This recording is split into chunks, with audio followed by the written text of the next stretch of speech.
keluar kuping kiri, masuk keluar, masuk kuping kanan, keluar kuping kiri. Ya, yaudahlah. Kita manfaatkan media yang ada. Semoga apa ilmu dari pertemuan pertama kita itu bermanfaat untuk teman-teman. Sebelumnya, perkenalkan nama saya Fauzan, Fauzan Fadlullah. Mungkin teman-teman ada beberapa yang sudah kenal saya, ada yang ya mungkin sedikit lah saya kurang terkenal lah dibanding dosen lainnya. Saya dosen baru, dosen muda di S1 Bisnis Digital. Eh, Mungkin nanti saya banyak belajar dari dosen-dosen senior untuk gimana caranya mengelola kelas. Jadi apa namanya, secara pengalaman pun juga saya lagi menimba ini untuk mengajar teman-teman semua di sini. Nah, kebetulan saya mendapat kelas IMC bersama Bu Meta. Saya sebelum UTS, Bu Meta sesudah UTS. Nah, di IMC ini teman-teman banyak belajar tentunya tentang marketing, tentang pemasaran. Itu akan melekat, ilmunya akan melekat di teman-teman kalau misalnya itu banyak praktek sebenarnya. Cuma kalau misalnya kita daring seperti ini, eh, saya pun mempraktekannya juga rada susah sih. Nanti ada di tengah-tengah pertemuan, teman-teman akan ada studi case sama mencoba membuat suatu promosi. Itu. Untuk persentase nilai UTS dan tugas dan absensi masih saya diskusikan dengan Bu Meta. Nanti akan saya infokan lewat grup atau ntar lewat Mas Dika, ntar saya infokan untuk apa namanya ketentuan nilainya. Jadi nanti teman-teman ketika mengerjakan tugas, mengerjakan UTS, eh, atau kuis atau absensi itu apa namanya teman-teman bisa mm, mengestimasi nilainya. Jadi ntar tahu-tahu kalau dapat nilai UTS yang menurut teman-teman jelek atau kecil, itu teman-teman melakukan protes ke dosen silahkan. Tapi kan kita sama-sama harus punya dasar. Nah itu sedang didiskusikan dengan Bu Meta. Terus apa lagi? Silabus. Saya mau share silabus. Oke. Ini. Jadi ntar teman-teman akan belajar ini. Saya sebelum UTS, Bu Meta setelah UTS. Nah, sebelum UTS tentunya teman-teman akan dikenalkan dulu dengan IMC, terus penggunaan penggunaan IMC, terus teman-teman tuh harus tahu kalau IMC ini sebenarnya penting nggak sih untuk teman-teman gitu. Mahasiswa-mahasiswa bisnis digital kan apa namanya, ya eh, maunya sih bermuara dengan dunia bisnis gitu kan. Terus IMC ini akan menjadi penting nggak ketika teman-teman nanti lulus tuh? Apakah ini impact untuk nanti teman-teman mengerjakan skripsi atau berkarir? Lalu ntar teman-teman akan belajar tentang bagaimana pengembangan brand secara ekuitas dan akutabilitas. Ya, meningkatkan brand awareness, segala macam. Terus eh, tentang brand adoption, branding, tentang branding, labelisasi brand. Terus bagaimana isu-isu di dunia promosi, di dunia tagline, di dunia branding. Bagaimana brand-brand terkenal itu memperlakukan etika bisnis, etika promosi, apakah ada yang saling serang satu sama lain, misalnya kayak Apple dan Samsung misalnya. Nah, itu nanti teman-teman juga akan ibaratnya itu studi case terhadap beberapa beberapa fenomena-fenomena yang beredar di lingkungan kita, lingkungan internet. Tapi mereka itu beritanya tuh setengah viral. Soalnya nanti kalau misalnya udah berita viral masuk ke ada nanti di Bu Meta viral marketing. Nah, kalau di viral marketing itu dia udah tagline-nya apa namanya? Udah ada di mana-mana, terus udah menuai pro kontra gitu. Segmentation, targeting dan positioning, terus proses komunikasi dan customer behavior, terus nanti ada praktek tentang bagaimana teman-teman menyampaikan pesan lewat promosi gitu. Ini tentang silabusnya. Terus ya buku yang saya pakai itu ada ebook mana ya? Nih. Nah, ebook kalau di saya cukup ebook. Nanti mungkin teman-teman bisa cari referensi lain, boleh kita di-share di grup, di-share di teman-teman lainnya buat tambah-tambah insight. Tapi saya kurang lebihnya merujuk dari buku ini, ebook ini. Dia apa namanya? Bukunya George dan Michael. Saya membuat PPT pun juga ya karena dalam membuat materi kadang dosen juga sempet nggak sempet jadi banyak kopas dari sini lah, banyak kopas dari sini, dari internet segala macam. Nanti ini teman-teman bisa download sendiri atau mau saya share? Di share aja Pak. Ya, Pak, boleh Dia di-share. tuh berapa? 438 MB, gede banget. Bisa pakai G Drive ya ntar. Ya itu untuk silabus dan e-booknya. Nah, untuk kontrak kelas saya seperti dosen pada umumnya. Cuma karena, nah ini saya ada RPS yang sebenarnya kita banyak, mungkin nanti implementasinya banyak beda dari RPS ini. Makanya tadi saya share silabusnya dulu. Karena di bahan kajian ini kan seharusnya teman-teman melakukan perkuliahan, aktivitasnya kurang lebihnya seperti ini nih, bahan kajian, sub bahan kajiannya. Cuma setelah saya telah dengan Bu Meta, mungkin kita akan banyak menggunakan yang dari silabus, makanya tadi saya share yang dari silabus dulu. Nah, teman-teman nanti akan case based learning berdasarkan studi case teman-teman, bebas dilakukan di internet, menarik berita mana, jurnal mana, nanti ada beberapa tugas dari saya, eh, teknisnya seperti itu. Terus ini abaikan praktik wawancara kerja. Ini abaikan. Soalnya eh, saya nggak ada rencana untuk melakukan ini. Nah, yang penting adalah presentasi produk branding. Jadi di sebelum UTS, harapannya teman-teman ini bisa melakukan eh, luaran dari IMC itu sendiri. IMC itu sendiri kan outputnya berupa branding, berupa produk. Sebenarnya kalau di perusahaan itu sampai ke penjualan. Cuma kan kalau teman-teman ini ibaratnya melakukan penjualan yang fiktif. Seolah-olah teman-teman udah bisa produksi suatu brand. Cuma yang dibutuhkan adalah brandingnya, hanya hanya brandingnya. Gitu.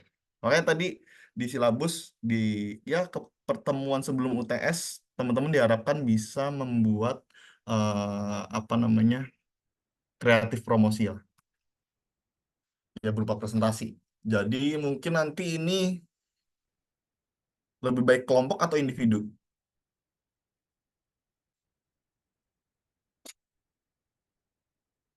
Kelompok atau individu kalau misalnya presentasi? Kalau misalnya nanti kelompok, akan saya buatkan indikator-indikator brandingnya yang lebih kompleks lagi. Kalau misalnya apa namanya, personal, ya mungkin lebih kurang kompleks, lebih kurang lengkap.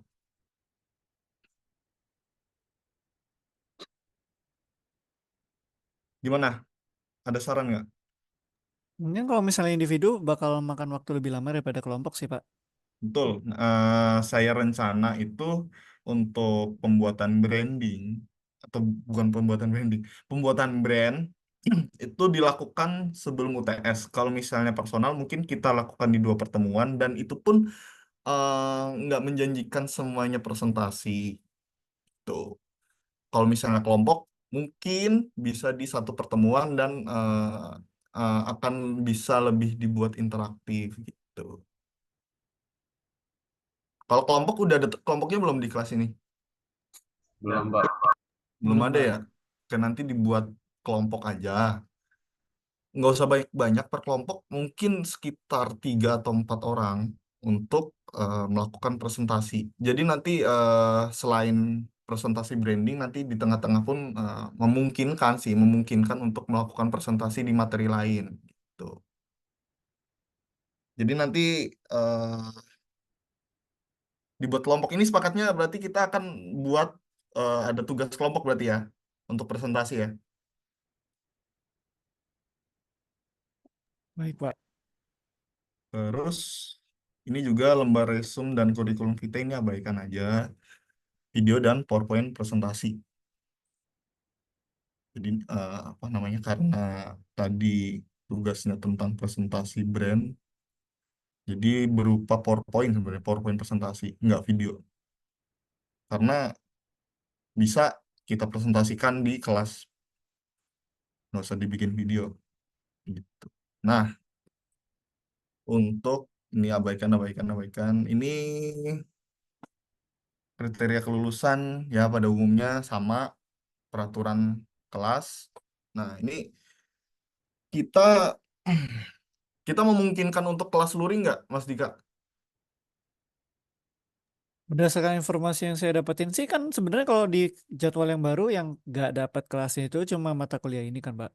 Dan Mm-mm. saya waktu itu udah sempat dapat info juga dari Mbak Hani kalau misalnya di KRS-nya itu dia nggak dapat kelas, ya tetap harus di online kan sih Pak. Jadi karena emang masih ada maba yang perkenalan ke gedung-gedung ini itu, jadi banyak kelas dipakai dan emang lagi keterbatasan dan juga ya dipaksakannya online sih Pak, nggak boleh Ya. offline sih.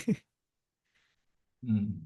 Tapi kalau kelas IMC yang lain itu, IMC kan ada 4 kelas berarti ya? A, B, Ya. C, D kalau nggak salah. Kelas yang lain pun daring. Oh kalau itu saya belum dapat infonya sih. Ya semoga tentatif. Jadi kalau misalnya kita nanti luring, ya mungkin lebih enak. Saya seakan-akan ngomong sama laptop, malah saya bingung sebenarnya interaksinya gimana. Sebenarnya untuk tata tertib kelas karena kita daring ya, jadi lebih susah untuk mengkontrolnya. Untuk masalah keterlambatan, yang penting, yang penting apa namanya terlambat tidak lebih dari 15 menit itu masih ditolerir. Nah, 15 menitnya dari mana? Dari saya join Zoom. Ya sejauh ini sih saya join Zoom belum pernah telat ya, belum pernah telat. Tapi ntar seakan-akan saya telat ya rezeki teman-teman untuk join Zoom lebih telat lagi. 15 menit dari saya join Zoom. Terus penyerahan tugas teman-teman lebih memungkinkan untuk submit tugas secara online. Jadi, kalau misalnya nanti teman-teman telat mengerjakan tugas dan submitnya telat juga, resikonya adalah linknya ditutup oleh saya atau ya mau teman-teman itu apa namanya submit di G Drive saya, ya nggak akan saya download karena udah telat. Gitu. Jadi tidak ada susulan kecuali ada hal-hal insidental yang bisa teman-teman buktikan, misal amit-amit eh, misal rawat inap yang emang benar-benar teman-teman tidak bisa melakukan aktivitas kuliah atau dunia pertugasan, itu boleh saya tolerir untuk tugas susulan. Terus misalnya ya banyak kemungkinan yang teman-teman bisa buktikan, misalnya kecelakaan atau apa amit-amit ya. Terus nggak bisa ngerjain tugas, itu boleh lapor ke saya langsung untuk tugas susulan. Terus untuk kehadiran, ya seperti biasa, teman-teman maksimal tidak bisa hadir atau absen dalam 1 semester 3 kali. Lebih dari itu, teman-teman nggak bisa ngikutin ujian. Tuh. Kecuali ada dispen atau segala macam, seperti Jenny, nah itu bisa dikomunikasikan langsung dengan saya dan Dika sebagai penanggung jawab kelas. Gitu. Sampai sini ada yang mau ditanyain? masih hal-hal normatif lah ya. Itu teman-teman juga apa namanya dari awal perkuliahan sampai sekarang pun sudah terbiasa lah dengan peraturan seperti itu. Saya nggak neko-neko, maksudnya ya berdasarkan peraturan yang udah ada kita ikutin.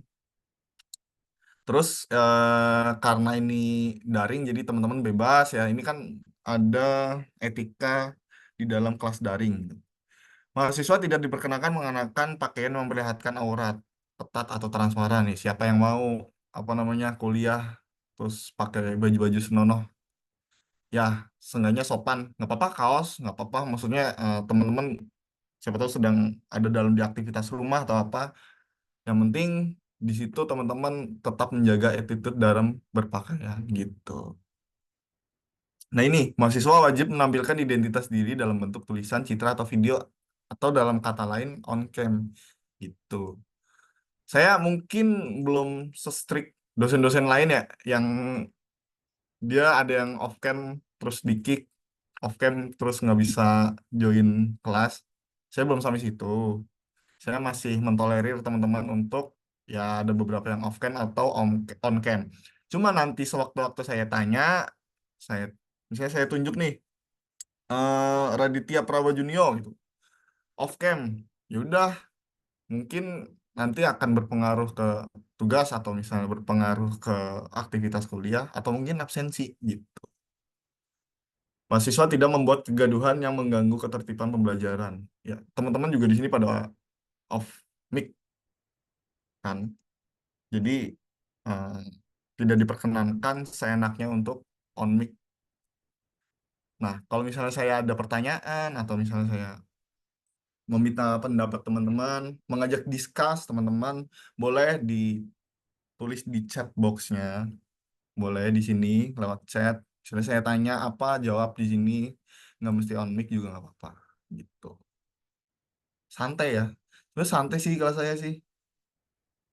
Yang penting ilmunya tersampaikan, terus nanti tugas dikerjain, praktek segala macam, ujian nggak ada masalah. Jadi kita sama-sama enak, gitu. Kecurangan akademik. Jadi karena si IMC ini eh sebenarnya saya ingin membuat tagline di IMC ini suatu kelas yang kreatif gitu. Jadi kreativitas teman-teman di sini diadu satu sama lain, terus kreativitas teman-teman di sini mana nih mahasiswa yang kreatif gitu. Siapa tahu karena nanti ada project membuat poster atau misalnya digital advertising lainnya misalnya, entah menggunakan media apapun, bisa saya ajukan ke dosen-dosen lain. Ini nih, dia jago nih bikin brand apa, diajak project, diajak nyari duit kan lumayan. Nah, apa kaitannya dengan kecurangan akademik? Sebenarnya kecurangan akademik ini lebih ditujukan untuk teman-teman dalam mengerjakan ujian sebenarnya. Sebenarnya kalau mengerjakan tugas ya saya zaman-zaman mahasiswa pun juga contek-contekan gitu. Karena dikerjain di rumah, karena itu take home ya. Apalagi kita kelas online, ya saya mau ngomong nggak boleh curang ya, nggak boleh contek-contekan gitu. Saya bisa aja sih, misalnya di cek plagiarism bisa, tapi ya itu di luar kontrol saya. Yang penting tugas tepat waktu dan sewaktu-waktu saya tanya tentang tugasnya teman-teman. Misalnya kita hari ini kelas selesai, terus saya kasih tugas submit besoknya. Misalnya saya tanya, ini tugasnya siapa? Ruwaida, tugas Ruwaida, coba jelasin dong. Gitu. Nggak bisa ngejelasin, ya udah, ya mungkin itu akan mengurangi nilai. Gitu. Saya tetap hargai effort teman-teman untuk submit tugas. Cuma mungkin nggak masih maksimal nilainya gitu. Tidak mengikuti ujian dan menyerahkan tugas itu tadi sudah saya jelasin. Terus kalau misalnya UTS UAS itu teman-teman tidak ditoleransi untuk tidak mengikuti ujian kecuali teman-teman memberikan bukti kalau teman-teman itu nggak bisa ngikutin ujian. Contohnya rawat inap. Kalau sakit diare, terus misalnya apa pusing, masuk angin, tetap tetap datang ujian, tetap kalau bisa tetap gitu. kecuali kecuali rawat inap atau keluarga atau sanak-sanak sanak saudaranya, naudzubillah ya, ada yang meninggal atau apa sedang berkabung, itu boleh tidak mengikuti ujian. Tapi kalau sekedar masuk angin pusing, ya udahlah datang ujian cuma berapa lama doang, ngerjain soal, pulang. Tuh, ada yang mau ditanyain?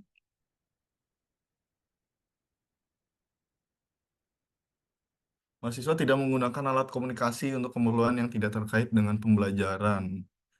Nah, hal-hal seperti ini kan susah untuk saya kontrol. Tuh, misalnya teman-teman on cam sambil HP-an, ternyata sambil refresh apa namanya Twitter, Instagram kan saya nggak tahu. Jadi ya itu tanggung jawab teman-teman ya. Bagi kan ini angkatan 2022, sebentar lagi dalam hitungan berapa berarti? Satu, 2 semester lagi ya. 2 semester lagi teman-teman juga siap-siap lulus kan. Jadi udah tau lah tanggung jawab seorang mahasiswa seperti apa, hak dan kewajibannya seperti apa. Itu referensi saya tadi pakai ebook yang tertulis di sini juga mungkin bisa jadi referensi teman-teman kalau misalnya mau. Atau ada referensi lain, teman-teman bisa share, bisa apa namanya kasih tahu saya, Pak, ini ada buku bagus Pak tentang ini gitu. Baca ya Pak, pelajarin nanti saya tes. Nggak apa-apa, kita sama-sama belajar. Terus saya lupa, prinsip saya di sini sebagai dosen bukan berarti saya yang paling ahli, bukan berarti saya yang paling pintar di sini. Saya ngajarin apa yang saya tahu. Artinya, teman-teman bisa ngajarin satu sama lain atau bisa mendiskusikan suatu topik di kelas saya. Tuh, saya nggak menutup apa namanya teman-teman misalnya raise hand atau misalnya di chat box, Pak, saya ada pendapat, saya ada apa namanya insight tentang materi ini, Pak. Boleh saya on mic nggak gitu? Boleh. Presentasi ngajar sampai selesai juga nggak apa-apa ya. Tuh, ada yang mau ditanyain? Nggak ada lah. Pak izin bertanya Pak. Oh, ada. Jadi, silakan silakan. Eh, saya sebelumnya perkenalkan nama saya Yuda Hafiz Pak. Iya, Pak. Mungkin kemarin kita udah ketemu juga di Malang di Bromo. Oh iya, di Bro Anyway, ini. saya ingin bertanya tentang kayak apa namanya eh poin keaktifan gitu Pak, ataupun Mm-mm. eh, penilaian selama perkuliahan itu kira-kira bobotnya berapa berapa ya Pak? Nah, iya, saya lupa. Kalau misalnya di kelas saya nanti akan memperhitungkan nilai keaktifan, apalagi nanti saat presentasi itu akan saya perhitungkan. Mungkin di beberapa dosen lain ya, setelah saya mengikuti eh, kelas beliau-beliau yang udah senior, itu nggak ada poin keaktifan kayaknya. Nah, nanti saya ada poin subjektif sebenarnya. Namanya poin subjektif. Jadi poin keaktifan, semakin teman-teman aktif, saya bisa memberi nilai tambahan teman-teman dan mungkin mungkin masuknya akan menambah nilai tugas. Nah, kalau misalnya dihitung berapa porsi dari apa namanya poin keaktifan, mungkin tidak terlalu signifikan. Cuma kan kita akan melakukan banyak pertemuan. Nah, misalnya setiap pertemuan ada pertanyaan, setiap presentasi temennya ada yang presentasi, temennya ada yang tanya, terus dikritisi sama temen yang lain. Nah, itu poin-poin seperti itu kan yang dikit-dikit lama-lama menjadi bukit gitu kan. Nah, itu akan menambah nilai tugas. Tapi persentasenya akan saya diskusikan dulu dan Bu Meta. Tuh. Sebenarnya saya niatnya mau bikin kesepakatan sama teman-teman dari nilai tugas, UTS, kalau UAS nanti sama Bu Meta sebenarnya. Nah, persentase dari tugas, kuis sama UTS gitu. Berapa persen, berapa persen gitu. Tapi nggak tahu itu bisa diadopsi di kelas ini atau enggak gitu. Jadi keputusannya untuk persentase porsinya nanti akan saya diskusikan aja sama Bu Meta. Nanti saya kasih tahu ke teman-teman. Cuma di nilai tugas saya ada cabangnya tuh. Emang ada dari tugas sama keaktifan teman-teman gitu. Nanti mungkin juga eh, Mas Dika juga bisa mencatat teman-temannya yang aktif. Tuh. Takutnya saya lupa. Misalnya ada yang sering aktif tapi saya lupa namanya, dicatat aja Mas. Oke, siap, Pak. Tapi jangan gratifikasi, jangan kayak mentang-mentang, Dik, lu kan temen gue diaktifin dong di kelas itu. Nilainya yang banyak. Janganlah. Kasihan teman-teman yang nggak aktif. Siap, Pak. Siap, Pak. Oke. Ada lagi yang mau ditanyain?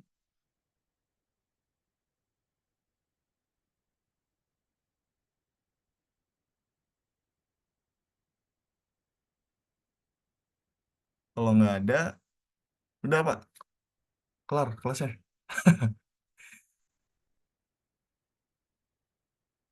Kita coba sedikit kepoin tentang IMC.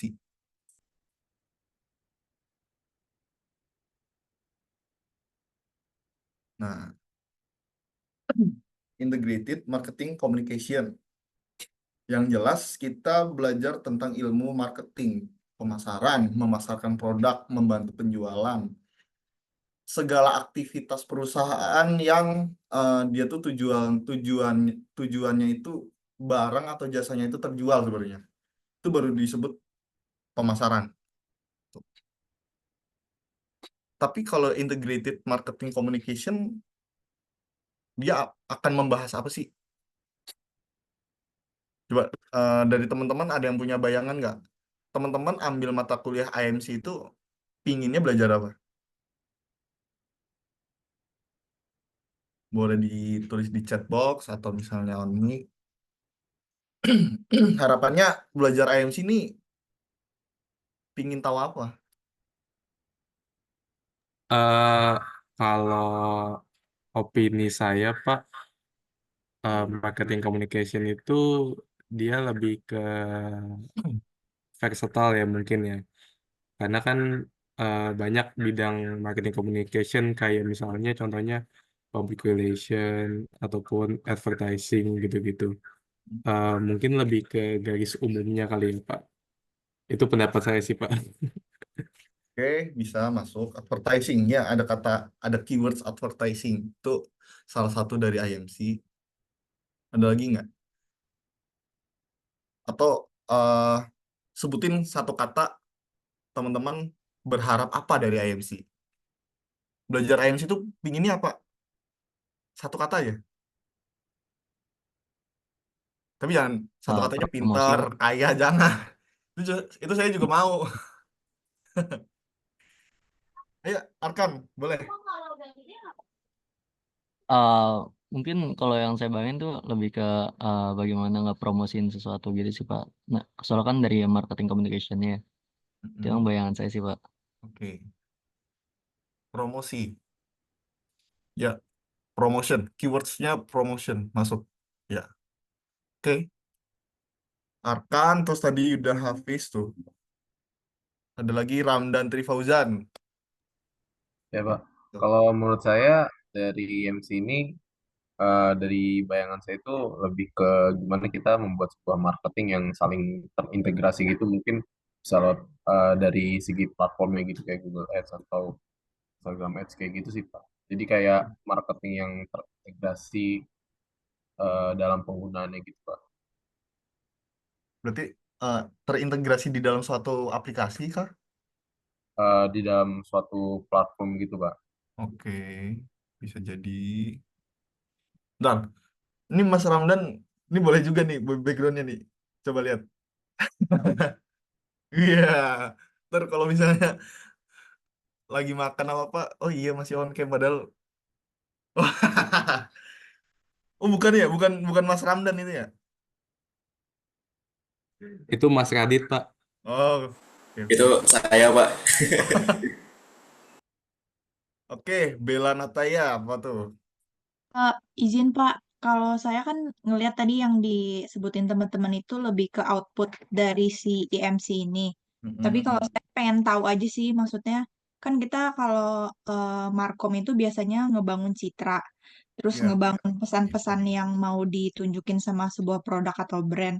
Nah itu saya pengen tahu kayak buat nentuin citra yang cocok atau pesan-pesan apa yang lagi tren di dunia bisnis atau di masyarakat tuh kita ngelihatnya dari sudut pandang apa gitu Pak. Kalau saya sih pengen taunya itu. Nih, Oke. gimana Brand Pak? accountability berarti ya. Ya, betul. Bener sih. Nggak ada cuma nggak ada cuma tapi cuma. eh Harapan teman-teman sebenarnya sama semuanya tentang marketing, terus tentang integrasi, terus tentang brand accountability. Itu semua tujuan dari IMC emang. Tapi si IMC ini adalah suatu siklus, suatu sistem di mana kalau misalnya di dalam suatu perusahaan tuh dari top manajemen sampai bagian marketingnya itu saling berintegrasi atau cross functional. Itu, itu sebenarnya gambaran kasarnya seperti itu. Nggak bisa next, bisa dong. Nah, ini ada salah salah satu yang belum saya cantumin di sini, nanti ada personal selling. Jadi si IMC ini suatu ya konsep, bisa rencana, bisa atau sistem sebenarnya. Saya lebih suka si IMC ini disebut suatu sistem karena di situ banyak mencakup subjek, banyak mencakup interaktivitas dan menghasilkan suatu output. Nanti kita akan melihat apa namanya frameworknya si IMC ini, siapa-siapa aja yang ada di dalam IMC, terus mereka berinteraksi dengan siapa, outputnya bagaimana, itu eh, kita nanti akan melihat frameworknya. Nah, beberapa garis penting, beberapa topik penting yang menjadi bahasan kita selama kuliah IMC adalah advertising pertama, media advertising. Nanti ada penjelasannya. Advertising, tapi apa namanya pada pada advertising pada umumnya kita akan melakukan sebuah periklanan, kita melakukan timeline periklanan sampai iklan itu terbit, direct marketing, kita melakukan pemasaran langsung terhadap konsumen atau calon konsumen, terus interaktif atau internet marketing, sales promotion, terus publicity ini yang mencakup apa namanya audiens yang lebih luas lagi. Kita kayak tebar jala gitu, kayak misalnya orang mengadakan seminar misalnya. Mengadakan seminar kan kita taunya orang kasih suatu insight ibaratnya, kasih suatu pengetahuan. Tapi di balik itu sebenarnya orang itu sedang promosi apa? Entah jasanya, entah platformnya, entah apapun itu. Kalau misalnya teman-teman tahu atau ingat kemarin ada seminar atau workshop tentang kripto kalau nggak salah. Itu sebenarnya salah satu apa namanya media promosi menggunakan publicity atau public relation. Nah, semua tools itu dikombinasi dengan konsistensi dan pesan-pesan yang jelas ke media, calon konsumen, ya apapun itu yang menjadi target dari eh, aktivitas pemasaran. Nah, tadi makanya saya tanya di awal, kenapa sih kita harus belajar IMC? Kita berharapnya apa sih dari IMC? Padahal ilmu pemasaran itu bisa kita dapat by learning by doing ibaratnya. Kita melakukan bisnis, kita melakukan ya magang atau apapun itu, kita akan mengenal ilmu marketing sebenarnya. Tanpa harus kuliah, tanpa harus ikut pelatihan, tanpa harus ikut sertifikasi. Ilmu marketing itu bisa teman-teman dapat di mana-mana gitu. Cuma di IMC ini teman-teman akan melihat sistem pemasaran di suatu perusahaan, atau nanti teman-teman merasakan atau teman-teman udah merasakan mungkin ya, itu saling berintegrasi. Bagaimana komponen-komponen media-media yang ada di eh, yaitu tadi suatu perusahaan atau suatu ekuitas saling berintegrasi, saling berkolaborasi, subjeknya apa saja, siapa aja, terus ngelakuin apa, dengan siapa, sampai akhirnya sampai akhirnya menjadi brand value.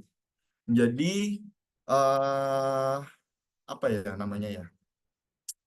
Ya, outputnya itu sebenarnya suatu brand, tapi nggak hanya brandnya. Brand ini ada apa gitu? Di brand ini ada apa? Di brand ini ada sesuatu yang harus dikasih tahu nih sama teman-teman buat calon konsumen. Nah, brand value. Nah, nanti brand value ini yang nanti didapat untuk calon konsumen agar meningkatkan brand awareness itu, teman-teman, yang harus apa namanya, yang harus kita hasilkan dari IMC. Nah, ini IMC modelnya. Gitu. Ini sama kayak slide sebelumnya sebenarnya. Di dalam suatu perusahaan itu ada eh, sebaran pemasaran yang di dalamnya itu ada kegiatan promosi. Nah, si tim pemasaran ini, si tim marketing ini mereka nggak hanya melakukan promosi, mereka bertanggung jawab atas produk dan jasa yang dihasilkan oleh suatu perusahaan itu, terus penentuan harganya bukan bukan pricing yang dimaksud itu bukan menentukan nominal, tapi menentukan range atau misalnya harga ideal berdasarkan riset pasar yang dilakukan oleh marketing, terus apa namanya kanal dan distribusi, terus barulah di situ ada kegiatan promosi.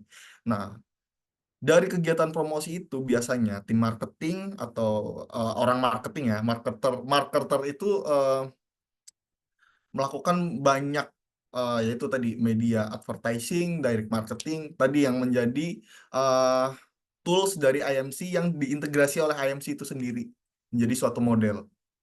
Nah, di dalam suatu perusahaan si IMC ini dilakukan oleh beberapa subjek. Nah, levelnya ada corporate level message. Jadi corporate level message ini yang biasa kita ketahui bagian finance, bagian marketing itu sendiri, manufaktur atau administrasi mereka di situ uh, membuat saling berkolaborasi membuat suatu uh, pembentukan brand atau pembentukan produk dari si perusahaan ini. Tapi tujuan mereka nggak langsung sampai ke penjualan, nggak langsung sampai ke konsumen. Nah, mereka di tengah-tengahnya ada marketing level message sources. Dan di situ ada cross-functional brand equity. Jadi, cross-functional yang dilakukan antara corporate level message ya, corporate level yang ada di corporate ini dengan marketing level, itu menghasilkan yang tadi saya sebutkan brand equity. Brandnya itu apa? Brandnya itu jadi gitu. Setelah pesan itu apa namanya, bukan pesan sih, info tentang misalnya perusahaan kecap, segala aktivitas secara teknis operasional perusahaan yang dilakukan oleh marketing, finance, human resource, walaupun mereka punya kepentingan masing-masing, tujuan mereka itu sama, memajukan si brand kecap ini gitu kan, si brand kecap ini, tapi dengan cara mereka masing-masing. Dengan finance misalnya, mereka mengelola keuangan dengan baik agar brand kecap ini bisa dipasarkan, atau kita bisa melakukan pembelian misalnya di bagian treasury, kita bisa melakukan pembelian yang bisa menunjang brand kecap ini sehingga brand kecap ini mempunyai brand equity yang bagus gitu. Di situ ada cross functional di antara si administration, manufacturing, marketing, finance, mereka saling berkolaborasi segala macam, melakukan komunikasi yang nanti akan disampaikan ke marketing levelnya gitu. Marketing level ini nggak langsung melakukan komunikasi dengan konsumen gitu. Misalnya di bagian produksi, di bagian pricing. Nah, di bagian apa namanya, di level marketing ini mereka biasanya punya tim marketing, yaitu yang tadi siapa tadi, Bella Nataya ya, Bella Nataya ngomong itu markom. Si bagian markom ini mereka melakukan cross functional lagi nih di level marketing untuk disampaikan ke IMC team. Nah, di marketing communication level itu biasanya ada sales promotion. Terus mereka yang berkesinambungan langsung dengan kegiatan-kegiatan promosi, kegiatan-kegiatan periklanan. Terus mereka yang apa namanya, misalnya capture endorsement dengan beberapa figur untuk melakukan pemasaran langsung ke calon-calon konsumen gitu. Nah, ini siklus ini eh apa ya, melalui interaktivitas yang kepentingannya itu langsung ke customer dan ke stakeholders juga gitu. Nah, setelah messages itu tersampaikan ke customer, ke stakeholders, ya entah itu ke karyawan atau calon customer atau distributor, supplier, supplier, apalagi misalnya media, gitu. Mereka melakukan aktivitas komunikasi yang menghasilkan brand value. Nah, brand value ini yang menjadi eh, ibaratnya senjata dari si entitas di atas. Ini yang seperti saya jelasin tadi, dari corporate level, marketing level, sama marketing communication level. Nah, pentingnya IMC ini tentunya si IMC ini tuh menunjang perkembangan beberapa aktivitas pemasaran, entah dari database-nya atau digital marketing, dia internet based. Terus dia dari IMC ini dia bisa menghasilkan demand yang tinggi juga.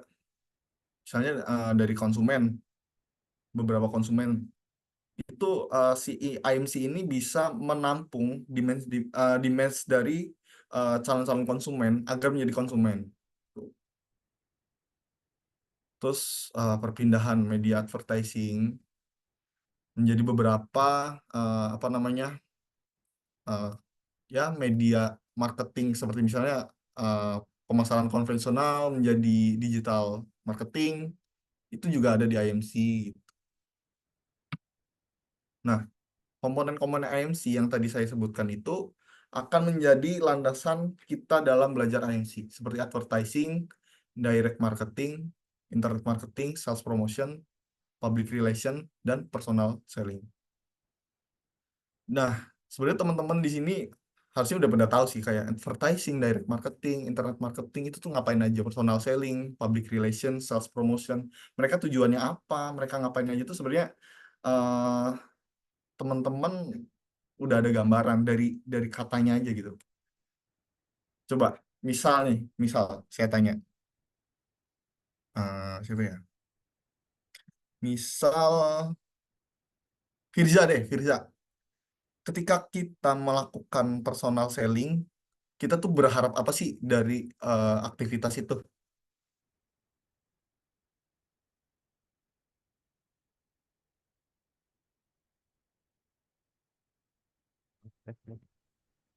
Gambaran aja. Nggak ada salah benar sih.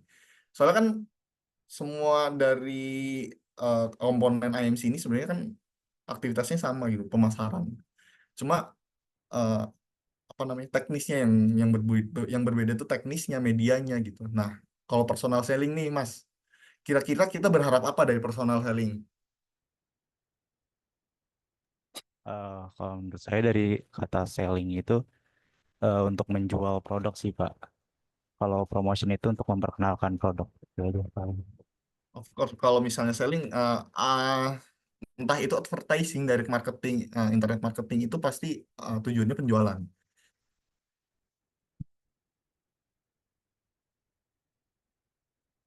Nah, ini kalau misalnya saya tampilin ini nih Mas, si personal selling itu dari person to person misalnya. Kita berharap apa dari aktivitas personal selling, Mas Firzara? Iya, Halo, tes. Masuk nggak ya suara saya? oke, masuk. Iya Pak, jadi kalau menurut saya dari personal selling ini untuk melakukan penjualan gitu ya. Komunikasi. Jadi nggak harus nggak harus kejual sih barangnya, yang penting kita udah mencoba gitu untuk memasarkan. Tapi kalau Memasarkan. kalau marketing gitu promosi, kalau untuk marketing itu bedanya buat kalau marketing itu untuk memperkenalkan produknya, bedanya gitu Pak. Dan Oke, oke. Lebih tepatnya si personal selling ini kita melakukan tindakan persuasif untuk ya itu tetap menghasilkan suatu penjualan. Kita balik lagi ya.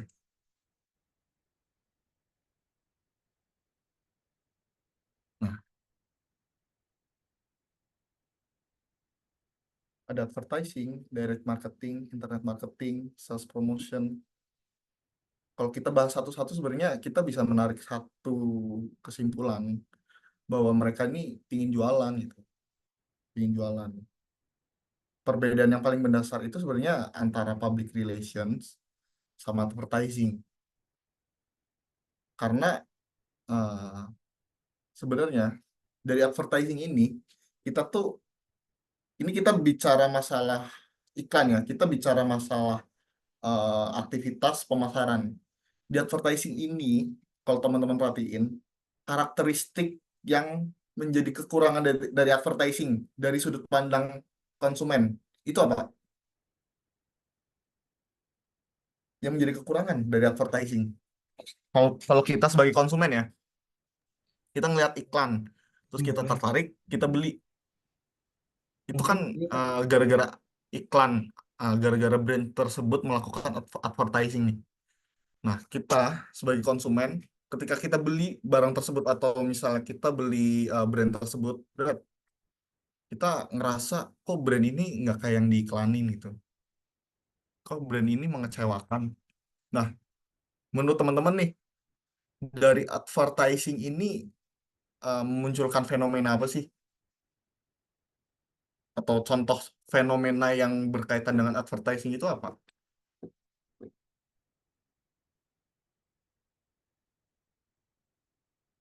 Boleh di chat box, boleh langsung on mic, nggak apa-apa. Fenomena-fenomena yang berkaitan dengan advertising. Misal, informasi yang menyesatkan, bisa jadi. Ada lagi, scamming.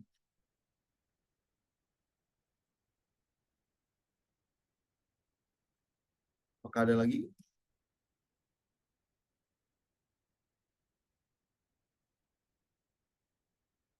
Jadi dari advertising ini, ya benar, informasi yang menyesatkan, scam produk. Tapi kalau scam produk itu too kontroversial lah. Itu terlalu kriminal. Jadi pahitnya dari sudut pandang konsumen, advertising ini adalah eh, mementingkan market engagement untuk perusahaan itu sendiri sebenarnya, bukan bukan consumer experience. Sayangnya itu. Tapi dari advertising ini perusahaan bisa, mungkin kalau teman-teman misalnya di YouTube lihat iklan atau apa, ada beberapa yang clickbait atau mungkin dia yaitu informasi yang menyesatkan. Misalnya saya banyak kelihat di YouTube itu orang atau developer game itu mempraktekkan orang main game. Wah, heboh nih di YouTube, heboh nih, bret. Pas kita download gamenya ternyata nggak seheboh itu gitu. Itu itu tujuan dari advertising itu.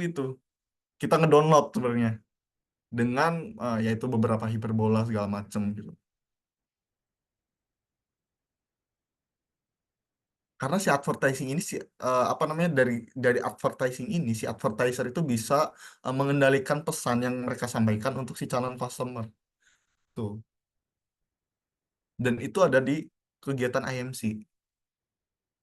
Jadi ketika teman-teman nanti menjadi tim marketing atau misalnya teman-teman punya bisnis, ya emang teman-teman akan memahami suatu proses advertising gitu.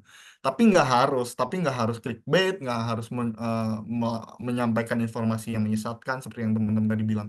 Nggak harus hiperbola, ya itu kan sebenarnya ya tindakan yang kurang baik gitu kan untuk memperoleh customer, memperoleh konsumen, itu kurang baik sebenarnya. Cuma eh, aktivitas-aktivitas tersebut ternyata ya bisa bisa meningkatkan penjualan. Nah, dari advertising kita bisa paham. Kalau teman-teman tahu, misalnya ada eh, bagian copywriter atau segala macam. Nah, mereka itu aktivitas mereka itu menunjang proses si advertising ini menjadi suatu periklanan yang nanti di display entah di media YouTube, Instagram atau segala macam. Fenomena-fenomena ya contohnya seperti clickbait, itu informasi yang menyesatkan atau segala macam yang mungkin terdengar suatu kebohongan dari sudut pandang konsumen. Ya, kadang bisa menimbulkan clutter juga. clutter, terus ya impact-nya itu kredibilitas dari suatu produk yang kita pasarkan itu jadi berkurang. Ini beberapa contoh periklanan. Secara scope ada rasio nasional, ada retail. Ini trade advertising kalau teman-teman tahu mereka bertujuan apa namanya periklanan atau promosi yang mereka bukan promosi periklanan yang mereka lakukan itu bertujuan agar si calon konsumen ini biasanya itu pelakunya itu pembisnis juga melakukan pembelian secara grosir atau apa namanya ya bukan per part tapi grosir. Nah itu apa namanya salah satu contoh dari business and professional advertising.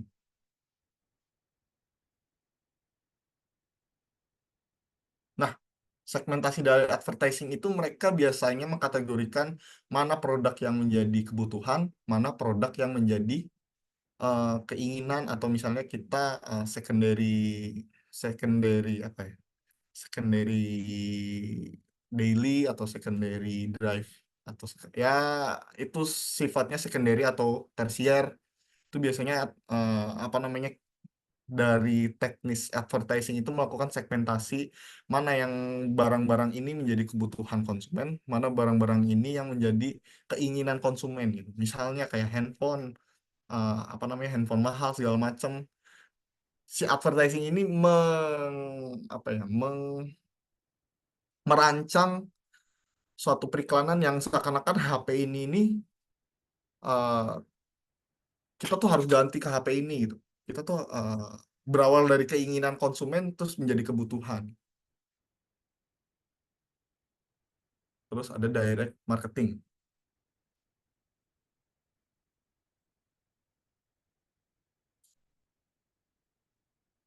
Di direct marketing ini, dia eh, layaknya aktivitas pemasaran yang dilakukan langsung ke konsumen, entah melalui blasting database, blasting email, atau langsung, misalnya misalnya kalau teman-teman apa namanya lewat ada Genius atau apa nah itu direct marketing tanpa tanpa adanya proses follow up dari si customer ini, si calon konsumen ini, itu direct marketing. Mereka apa namanya eh, ya hanya hanya ngasih ngasih periklanan atau ngasih info tentang produk kita segala macam langsung ke konsumennya tanpa ada proses tertentu.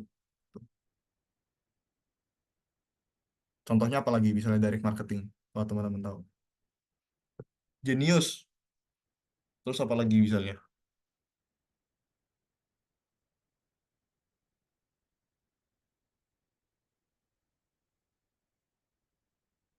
Biasanya di event-event offline atau apa namanya bazar atau misalnya ada apa sih? eh Kalau kalau mulut ke mulut tuh dari marketing juga bukan, Pak? Kenapa? Kalau yang marketing dari mulut ke mulut itu direct marketing juga nggak, Pak? Eh itu word of mouth berarti ya.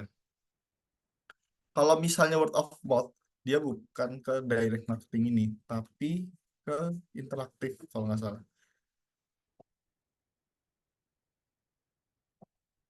Jadi si interaktif marketing ini bedanya sama si direct marketing interaktif ini, kita berharap si calon konsumen ini eh, timbul follow up atau komunikasi dua arah dengan konsumen ini. Nah, itu pun akan memungkinkan marketing dari konsumen yang satu dan konsumen yang lainnya. Gitu.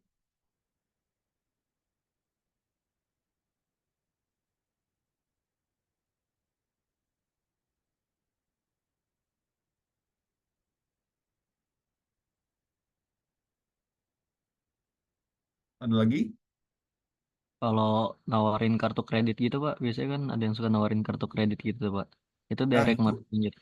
ya contohnya dari direct marketing. Jadi langsung ke konsumennya. Biasanya kalau misalnya dia berupa jasa digital atau segala macam yang database konsumennya itu uh, provide secara online, ya biasanya blasting email atau apa, yang tahu-tahu kita muncul nih message, atau misalnya kita tahu-tahu ditelepon buat penawaran kartu kredit.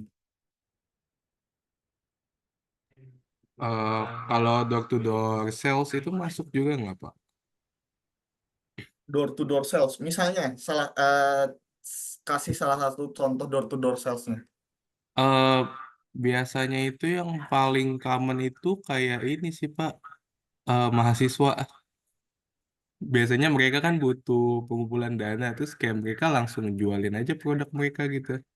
Jualin berarti Mm. antara penjual langsung ke pembeli gitu ya. Oh, dana danusan berarti ya. Ya, danusan. Dana danusan. Nah, itu ketika apa namanya, ketika itu menghasilkan suatu penjualan, ya masuk ke direct marketing juga sebenarnya, tapi bukan marketingnya, tapi lebih ke langsung ke penjualannya gitu. Ya udah langsung jual aja, jual jual, bukan nanti kita ingin mengengage produknya, ya produknya udah langsung kejual gitu. Bisa jadi masuk ke direct selling ini nih.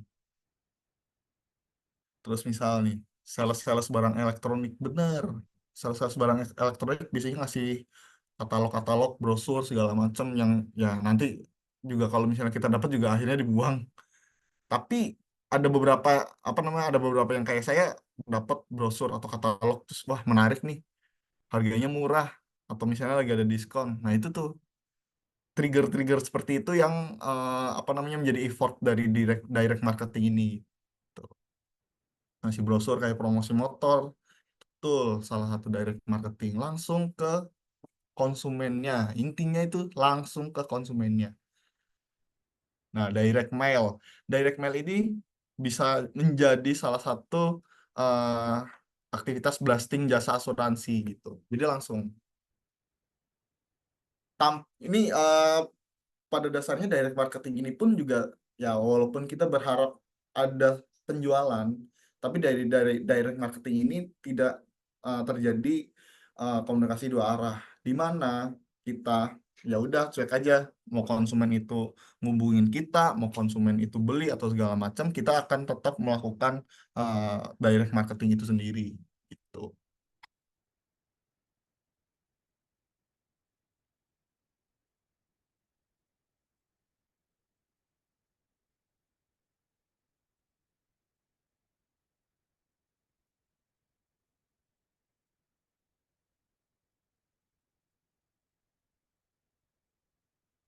Selanjutnya ada interaktif atau internet marketing.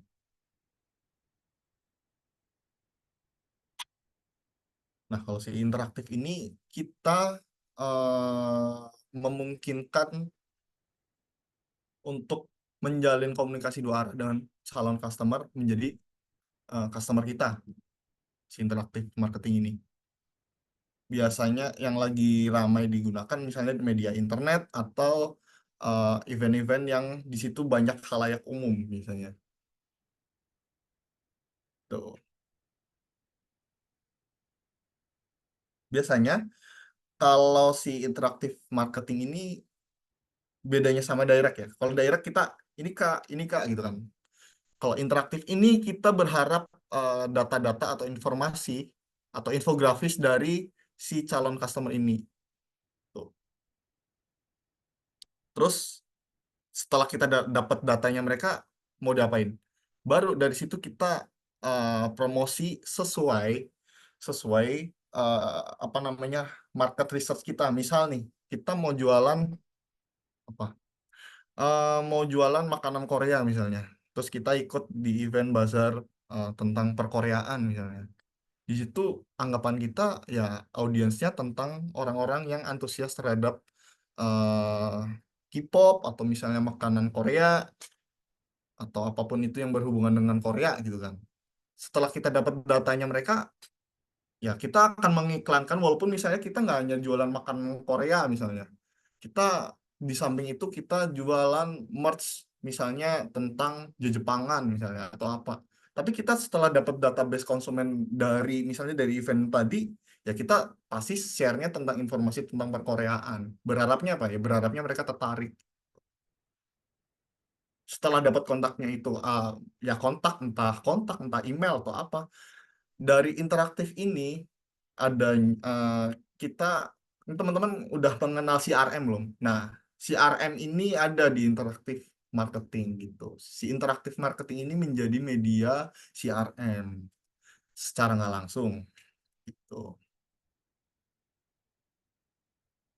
Harapannya dari interaktif ini ya terjalinnya interaksi dengan si calon konsumen. Secara nggak langsung ya komunikasi dua arah gitu.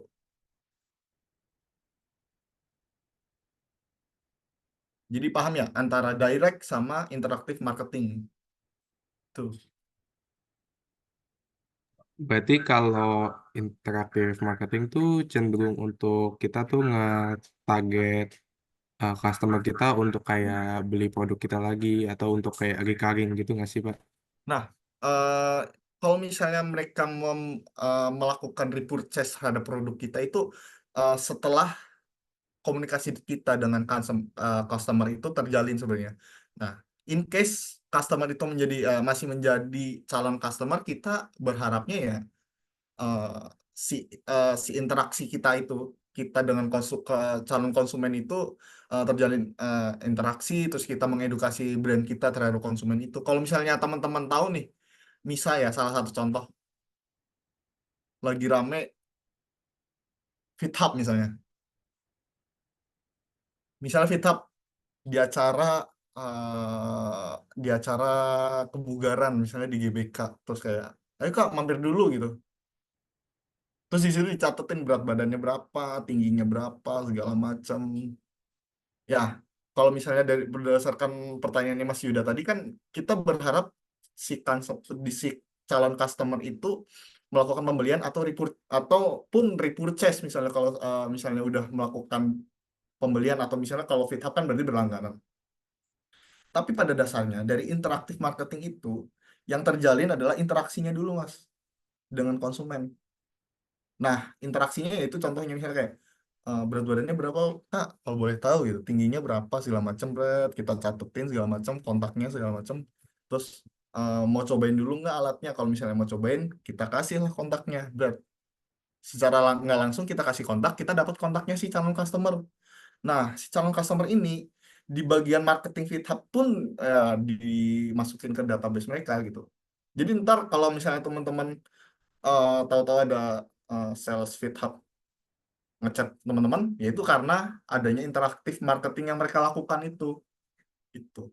Nah, hanya sampai situ pun ya interaktif marketing udah goal sebenarnya.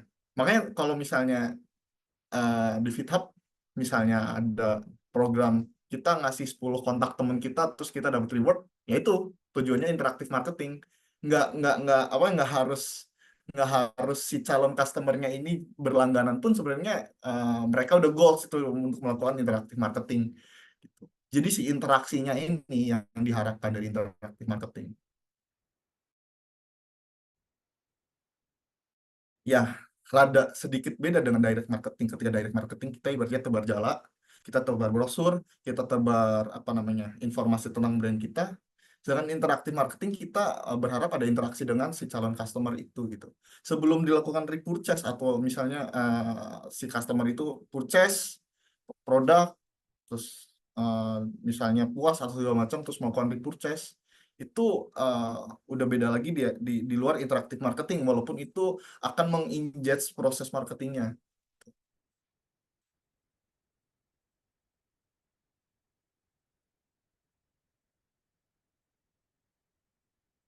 Berarti secara psikologi juga itu nggak efek ke buyer juga ya, Pak?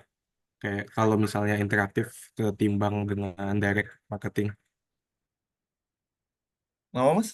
Tadi ada yang miss kayaknya deh kata-katanya. Kalau secara psikologi berarti juga nggak efek ke si customer-nya juga ya, ketimbang Ya, direct. ya. Jadi si interaktif marketing ini eh kadang ya mempengaruhi psikologinya juga, kayak wah misalnya nih kayak misal di booth makanan misalnya, kakak doyannya makan apa segala macam, walaupun saya belum pernah nemu ya booth makanan seantusias itu ya ke calon customer, misalnya pun ada kakak doyannya makanan apa misalnya segala macam, terus oh kita ada produk yang kakak mau nih, tapi misalnya kakak doyan manis tapi takut gula darahnya tinggi gitu, ya kita ada produk yang dia tuh manis tapi nggak menaikkan gula darah secara signifikan, kan customer jadi mikir, wah menarik juga gitu kan. Ya dia dia bisa mempengaruhi psikologi, cuma emang prosesnya akan lebih eh, ya lebih memakan waktu, lebih memakan cost daripada direct marketing gitu. Sambil azan ya teman-teman ya, sambil azan diem dulu.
Oke, udah selesai azan.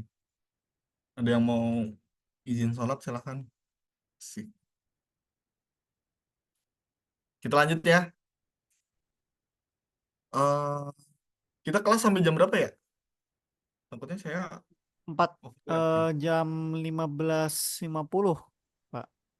Oke. Saya sebenarnya nggak mau kayak kelas lama-lama, takutnya malah nggak nangkap nih teman-teman.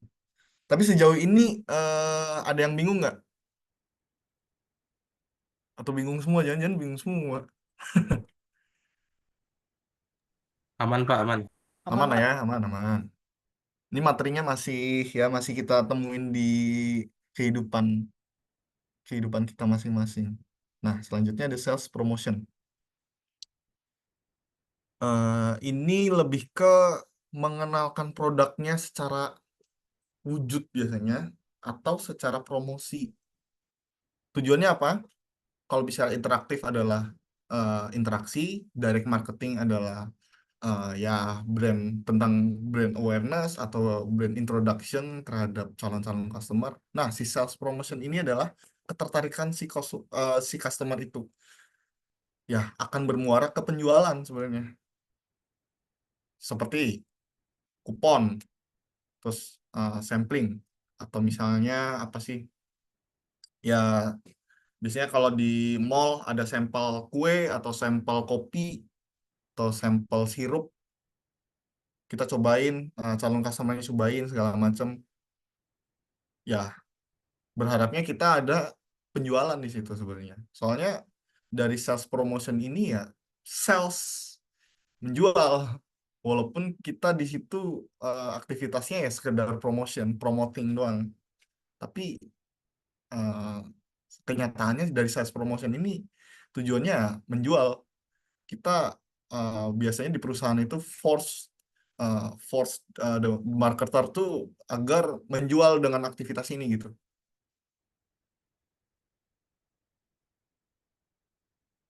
Nah, ini ada consumer oriented, ada trade oriented. Kalau misalnya consumer oriented ya tujuannya kita menggait customer. Kalau trade oriented biasanya kita bisa membangun suatu kesepakatan. Misalnya ini dengan retailer atau distributor atau dengan pelaku bisnis lainnya. Jadi pelaku bisnis pun bisa menjadi calon customer kita.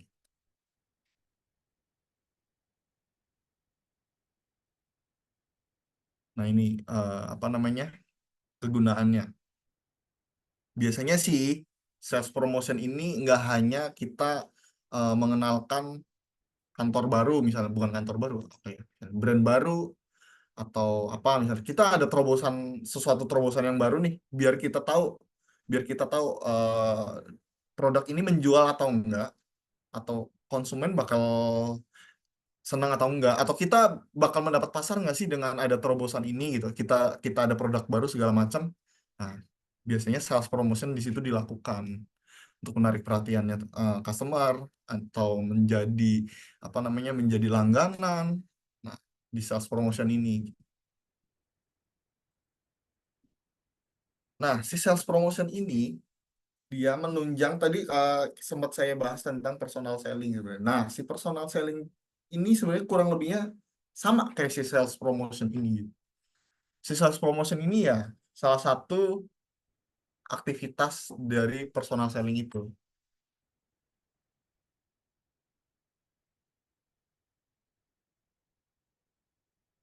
Ada yang namanya publicity. Kita jualan produk, kita jualan jasa, itu nggak selalu menargetkan calon-calon customer secara perseorangan. Kita bisa tebar jala di suatu media yang lebih luas lagi.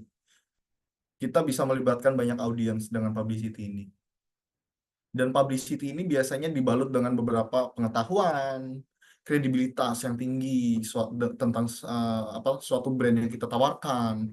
Dan biasanya publicity ini kita nggak harus melakukan banyak effort. Kita misalnya saya lagi ceramah kayak ini, saya lagi ngajar di kelas kalian kayak gini, terus saya promosi. Nah, itu salah satu penggunaan publicity sebenarnya. Nah, di sini pun juga publicity ini berharap dari word of mouth itu. Jadi kayak kita sudah menjelaskan misalnya tentang HP atau misalnya tentang gelas yang bagus, Brad, kepada suatu audiens. Audiens itu tahu nih tentang penggunaan gelas tersebut, brand awareness-nya udah ada. Terus brand equity-nya pun sudah tertanam nih di audiens yang menjadi target publicity kita. Nah, berharapnya dari situ tuh audiens itu bisa saling bercerita tentang brand kita. Nah, itu terjalin word of mouth-nya. Sayangnya si publicity ini dia low maintenance, terus kita juga tidak bisa mengkontrol demand mereka, kita tidak bisa mengkontrol mengkontrol database mereka atau segala macam. Ya, dari publicity ini kita ya biasanya bare minimumnya ya sekedar orang tebar jala gitu. Kita promosi di depan orang banyak yang targetnya udah ada, ya udah itu sudah terjadi publicity. Biasanya ada press conference, ada artikel. Tapi kalau menurut saya sih kalau misalnya kayak sekedar artikel terus kita share segala macam, untuk sekarang mungkin efektivitasnya ya mungkin rada meningkat karena pengguna internet kan makin hari makin bertambah gitu. Cuma karena minimnya interaksi biasanya fitur-fitur marketing yang menggunakan artikel tuh ya pelengkap dari operasional tim marketing di suatu perusahaan biasanya. Biasanya yang mantep banget itu misalnya kita mengadakan suatu event. Terus di situ kita misalnya nyebarin di form pada daftar segala macam. nih kita ngadain event gratis gitu. Terus di event itu kita selipin lah kayak misalnya event apa? Event lari. Yang lagi banyak tuh event lari. Event lari. Terus kita selipin lah di situ. Kita sebagai pempunya eventnya ya, bukan sponsorship atau segala macam misalnya. Kita sebagai pempunya eventnya pun juga bisa menyelipkan di situ beberapa media promosi untuk kitanya gitu. Misalnya penyelenggara eventnya apa? Eh, bank misalnya. Bank mengadakan event lari. Itu kita bisa apa namanya menyelipkan beberapa promosi, bahkan kita bisa eh, ada namanya force marketing, jadi kita menekan si calon customernya ini menggunakan produk kita gitu. Dengan Anda deposit di nominal tertentu, Anda udah menjadi apa namanya peserta lari, peserta event ini gitu. Itu salah satunya, menggunakan publicity media, menggunakan audiens yang lebih banyak. Kita tidak hanya menargetkan di 1, 2, 3 orang, tapi kita menargetkan di suatu audiens yang lebih luas lagi. Ya di samping itu ada sponsorship, misalnya di event lari tadi, misalnya saya dari Bank Jateng kan, yang dekat-dekat ini Bormar tuh. Nah, terus apa namanya? Saya misalnya punya event, terus teman saya ada yang mau jadi sponsor, ya udah masuklah di situ. Itu juga salah satu penggunaan publicity-nya, publicity medianya, sponsorship bisa jadi. Terus caption photos. Nah itu biasanya dengan menyebarkan apa namanya foto dan caption tertentu, atau apa sih namanya, ya hashtag segala macam, tapi yang berupa campaign. Itu pun salah satu upaya penggunaan publicity. Terus lebih efektif mana nih ketika kita menggunakan advertising atau publicity? Sebenarnya dua-duanya bisa dilakukan secara paralel atau dilakukan secara bersamaan, atau bisa jadi kita dalam satu operasional marketing itu sebenarnya sudah menggunakan advertising dan publicity. Sebenarnya kita bisa iklan dengan menggunakan audiens yang luas. Jadi sebenarnya advertising versus publicity pun tidak sedemikian segmented. Cuma biasanya dari publicity apa namanya penyelenggara seminar segala macam, mereka lebih memilih yaudah daripada kita apa namanya capek-capek ngiklan, mending kita nyebarin ilmu sekaligus apa namanya sekaligus promosi gitu. Ya, ada beberapa orang yang lebih membeli kayak ya mending advertising aja gitu, lebih advertising aja, kita bisa clickbait, kita bisa ya udah sekedar promosi ringan, promosi berlangganan di entah di YouTube atau apa. Nah, kita perlu paham kalau misalnya kita akan memilih antara advertising atau publicity. Di advertising kita mempunyai high control terhadap calon-calon customer. Dengan apa? Dengan ya tadi yang udah saya jelasin, kayak dengan kata-kata atau dengan konten atau dengan segala macam yang di situ tuh sifatnya menggait customer. Di situ sifatnya tuh kita benar-benar ngajak, kita benar-benar apa namanya ya secara terang-terangan, ayo dong beli, ayo dong download, ayo dong apa namanya berlangganan gitu. Beda lagi dengan publicity yang sebenarnya di situ kita biasanya si publicity ini tidak langsung kayak ayo beli, berat. Kita melibatkan banyak audiens, terus kita datang berat ayo beli. Kita biasanya nggak serta-merta mengiklankan sesuatu di situ gitu. Makanya kontrol terhadap si calon customernya itu apa namanya lebih rendah daripada advertising, di mana mereka tuh lebih bisa menggait customer.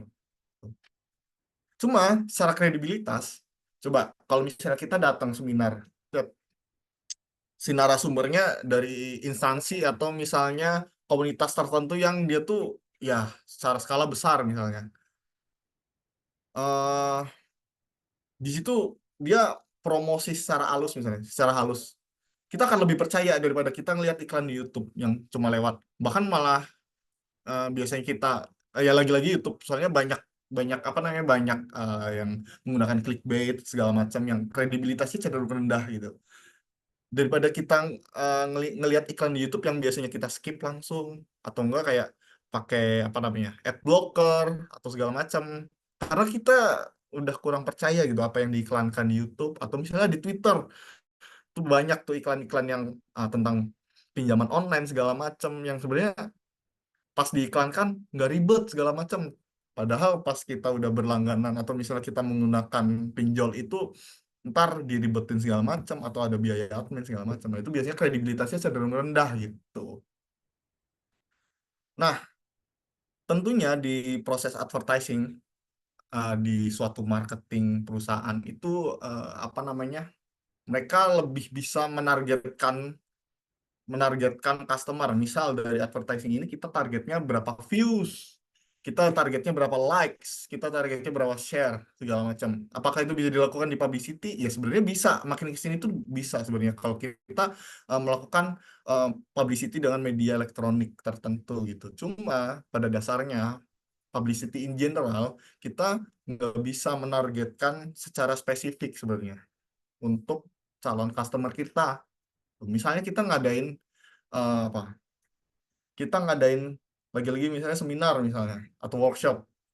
Kita bisa sebenarnya nargetin 1.000 audiens di situ. Tapi kalau misalnya yang datang 500, yang datang 300, apakah seminar kita gagal gitu? Kan enggak sebenarnya. Ya tetap jalan aja, seminar tetap jalan, pelatihan tetap jalan, workshop tetap jalan, promosi tetap jalan di situ. Beda lagi misalnya advertising. Ini likes-nya kurang nih segini nih. Kita harus gimana nih? Apakah kita akan hire apa namanya?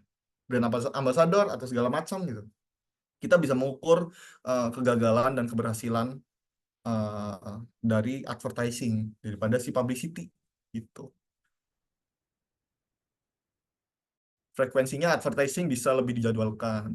Biasanya di suatu perusahaan itu di bagian marketing itu banyak yang menggunakan Google Calendar atau tools sebagainya untuk merancang timeline aktivitas promosi dibanding workshop atau apa namanya promosi dengan melibatkan audiens yang banyak. Itu lebih akan susah dilakukan timeline daripada kita melakukan aktivitas periklanan. Terus cost-nya juga lebih spesifik. Kalau advertising kita bisa menentukan misalnya apa brand ambassador atau misalnya kita melibatkan influencer atau melibatkan developer untuk apa namanya membangun atau membuat suatu aplikasi atau platform yang menjadi media advertising kita. Gitu. Sedangkan publicity ya kita sebagai apa namanya pengguna bisnis atau pelaku bisnisnya yang melibatkan audiens banyak, kita nggak bisa menentukan cost secara spesifik gitu. Flexibility high untuk advertising dan publicity low. Jadi kalau advertising ini ya lebih banyak aktivitasnya, lebih banyak metodenya, terus lebih cenderung ya unformal misalnya dari kata-kata yang dipakai atau misalnya dari konten yang di-share karena itu berkesinambungan dengan kredibilitas yang digunakan itu. Kalau misalnya advertising karena kredibilitasnya rendah ya orang-orang bebas beriklan selama iklannya itu tidak mengandung syarat atau segala macam ya apa namanya diperbolehkan. Makanya fleksibilitasnya lebih tinggi daripada publicity yang kita bertanggung jawab atas apa yang kita share ke audiens yang lebih luas gitu. Timing ini berhubungan lagi nih dengan si frekuensinya, specificable dan tentatif. Publicity pun apa namanya kita tidak bisa apa namanya menentukan secara fix kita akan melakukan kampanye brand di tanggal segini gitu. Soalnya hal-hal insidental apa namanya banyak yang menjadi impact kalau misalnya kita melakukan apa namanya brand campaign melibatkan audiens, kita kan nggak bisa kayak, aduh apa namanya di tanggal segini kita harus dapat banyak audiens itu kan kita nggak bisa sebenarnya.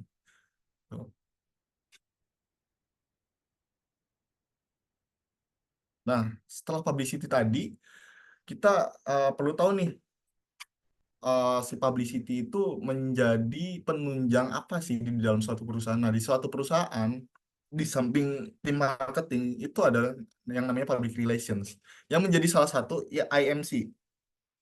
Walaupun biasanya di suatu perusahaan si public relation ini di luar tim marketing, tapi sejatinya operasional si public relation ini menunjang kegiatan pemasaran di suatu perusahaan. Makanya si public relations ini masuk ke dalam sistem atau siklus IMC gitu. Ya, eh, kurang lebihnya sama teknisnya seperti publicity, terus sponsorship, terus community activity participation, lanjut ke personal selling.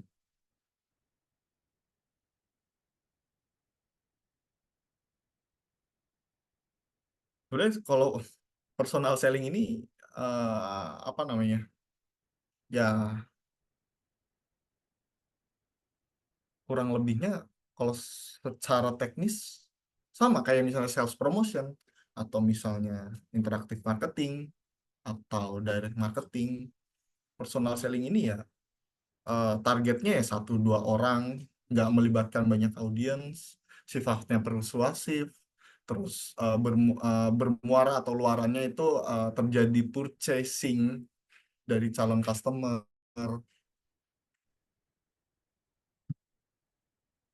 Oke. Nah, jadi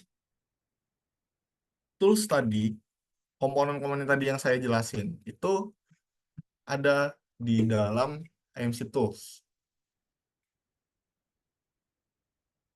Bahkan nanti teman-teman pun kurang lebihnya misal ada tugas, ini gambarannya, ada tugas untuk membuat brand, campaign, promosi brand, mulai dari iklan, nanti akan teman-teman akan membuat kayak suatu brand insights-nya apa, terus bagaimana meningkatkan brand awareness. Nanti teman-teman juga akan mengenal funnel market. Ada yang tahu nggak funnel market? Nah, itu nanti teman-teman akan melakukan perencanaan funnel market, terus timeline-nya seperti apa, terus bentuk iklannya seperti apa. Nah, dari IMC Tools ini, teman-teman diharapkan bisa melibatkan semua dari eh, apa namanya 6-6-nya ini nih untuk media teman-teman mempromosikan atau membranding suatu produk nanti gitu. Oke, ada yang bingung? Atau ada yang mau ditanyain?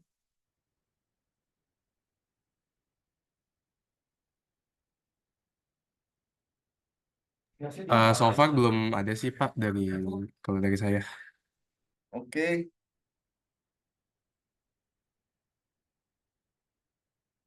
Yang lainnya ada yang mau nanya nggak?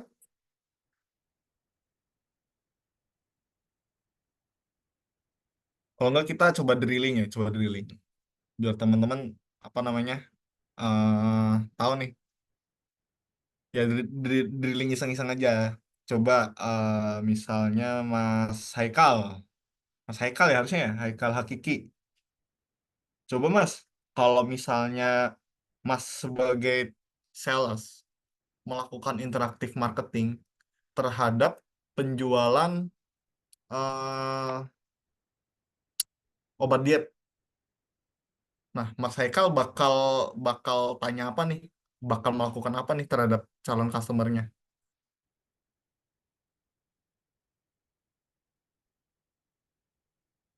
Gimana Mas Haikal? Lu jangan tidur Mas Haikal.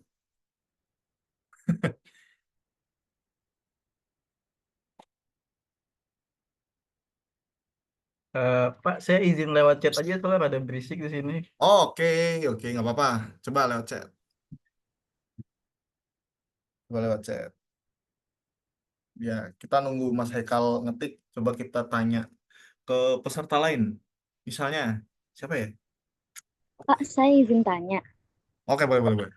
Eh, Tanya, jadi tanya. yang tadi dijelaskan yang IMC Tools itu bisa di-combine atau milih salah satu gitu ya? Itu bisa di-combine. Oh gitu. Soalnya kan waktu itu saya pernah kayak coba cara yang dari interaktif internet marketing sama direct marketing. Kan kalau misalkan interaktif itu kan lebih ke pendekatan dulu ya untuk nyari Hmm. database. Sedangkan kalau Hmm. direct marketing itu kan kayak blast gitu. Itu Ya, benar gak Pak? Kayak gitu. betul. Oh, Betul oke. nggak? Betul, lah. Betul, betul, betul, betul. Oh benar. Oke. Benar. Makasih. Sebenarnya ya kalau bisa di-combine ya seharusnya bisa dan lebih baik bisa. Soalnya IMC ini ya mengintegrasi gitu kan. Kalau misalnya IMC ini nggak bisa mengintegrasi atau nggak bisa mengcombine tools-tools tadi ya berarti kurang maksimal AMC-nya, atau misalnya cuma satu doang, ya itu bukan AMC dong, itu cuma sekedar ya marketing doang gitu, Oh, proses oke oke. marketing doang gitu. Sales activity doang sebenarnya. Dan sejatinya ya di perusahaan atau misalnya Mbak Dina misalnya, Mbak Dina bikin bisnis ya sejatinya menggunakan IMC secara nggak langsung, walaupun tidak secara terencana menggunakan IMC ya. Misalnya kita melakukan penjualan, kita promosi, masa ya kita cuma nyebar brosur doang gitu kan? Kayak ya kurang puas aja gitu kan. Pasti kan kita selain selain nyebar brosur, kita ke teman-teman kita, cobain dong, apa namanya, cobain, misalnya jualan kue itu, cobain kuenya aku dong gitu. Ntar kamu kasih ulasan gitu. Ntar ulasannya dia kita buat promosi, udah itu kan salah satu, apa namanya, salah satu marketing efforts juga gitu. Oke oke. Pak, kalau misalkan live streaming kayak gitu masuknya kemana ya? Live streaming, nah si live Heeh. streaming ini biasanya dia antara interaktif, kalau enggak publicity, karena dari live streaming biasanya nih, kalau live streaming eh apa, ada yang misalnya live streaming, ada yang chat Live terus streaming WhatsApp. baju. Live stream baju Heeh. terus ada yang chat, Kak nomor 89 gitu. Atau enggak, Kak, rok mininya ready enggak, terus ya ready gitu kan. Nah itu kan sebenarnya interaktif juga tuh di situ, tapi media yang digunakan ya publicity gitu, melibatkan audiens yang banyak gitu. Apalagi dari live streaming pun kita nggak bisa menakar, kita harus apa namanya, kita harus eh, berapa views nih. Kalau misalnya yang nonton cuma 2 atau 3, kita nggak akan live streaming, kan nggak bisa gitu. Mau itu 2, mau itu 3, mau itu banyak, ya kita tetap live streaming gitu. Kita tidak ada indikator tertentu untuk melakukan publicity biasanya. Ya, kita tetap melakukan efforts yang tetap direncanakan.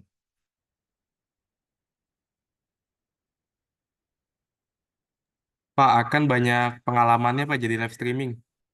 Oh iya, Arkan. Oh ada Arkan ya? Wih, udah nggak pernah lari Arkan. Kemarin lari doang iseng Pak. Gimana kalau pengalaman pengalaman apa namanya? Pengalaman live streaming. Kalau misalnya nih live streaming disangkut pautin dengan statistik penjualan, itu tuh worth it nggak sekarang? Kalau dari live streaming di dikonekin ke statistik penjualan Pak. Iya, misalnya kamu ngelakuin penjualan baju sebelum live streaming sama sudah live streaming tuh apa namanya? Itu tuh worth nggak sekarang?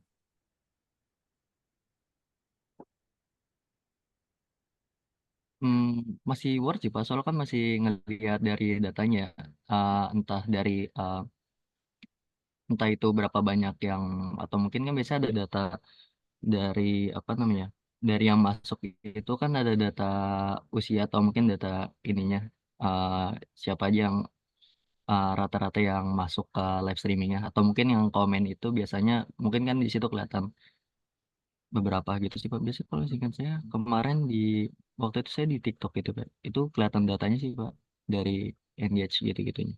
Oh, iya di TikTok Ads ada ya dia datanya ya. Kalau megang TikTok Ads sih enggak sih kalau saya Pak. Saya lebih ke Oh, bagian live streaming aja sama ngepromosiin gitu-gitu. oke, keren keren. Streamer. Oke, ada lagi yang mau ditanyain? Tadi Mas Haikal gimana Mas Haikal? Langsung dijawab. Nih, kalau saya sebagai seller yang ngejual obat diet lewat interaktif marketing, paling saya bakal bikin challenge atau survei dulu, Pak, tentang berat badan. Kayak misalnya challenge kurus dalam 90 hari. Wih, keren. Keren nih. Kayak apa? Kayak Evolen. Evolen Challenge.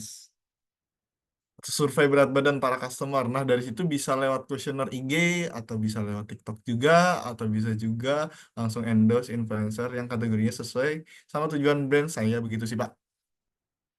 Ya, eh dari sini kita bisa dapat outputnya. Outputnya itu database konsumen segala macem. Dari challenge itu juga konsumen bakal tertarik ikutan. Ya, benar juga jawabannya. Ini menarik. Ini bisa dicontoh kalau misalnya teman-teman mau jualan obat diet nih. Interaktif marketing. Jadi sebenarnya kita nggak usah pusing-pusing bakal memilih. Misal kita berada di dalam suatu IMC itu, kita nggak usah pusing-pusing. Ini berhubungan sama tadi Mbak Dina Komala ya tadi yang tanya. Kita nggak usah pusing-pusing milih salah satu atau salah dua apa namanya salah satu atau salah dua tools dari IMC itu gitu. Kalau misalnya kita bisa mengintegrasi semuanya ya kenapa enggak gitu.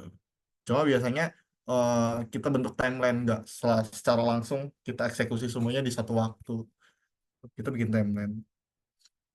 Tuh. Ya secara proses pun terintegrasi gitu. Dari misalnya dari interaktif marketing kita dapat database. Terus kita melakukan apa lagi misalnya? Misalnya publicity. Dari database itu kita bisa share juga kan. Misalnya kita mau mengadakan event apa nih yang melibatkan banyak khalayak umum gitu. Terus kita mau naruh informasinya di mana gitu, di IG, di TikTok, di Twitter segala macam gitu kan. Emang bakal menjanjikan pada ngelihat gitu. Emang bakal menjanjikan pada tertarik. Ya, akan lebih menjanjikan kalau kita blasting blasting aja gitu. Dapatnya dari mana ya? Dapat dari misalnya interaktif marketing tadi gitu. Itu proses integrasinya sebenarnya secara kasar seperti itu gitu. Ada lagi yang mau bertanya atau mau berpendapat?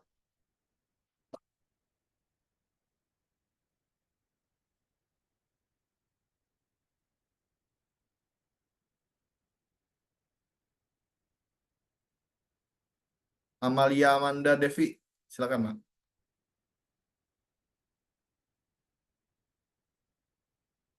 Interaktif marketing. Jadi interaktif marketing itu kan menawarkan peluang untuk keterlibatan konsumen yang lebih dalam ya, Pak. Iya, betul.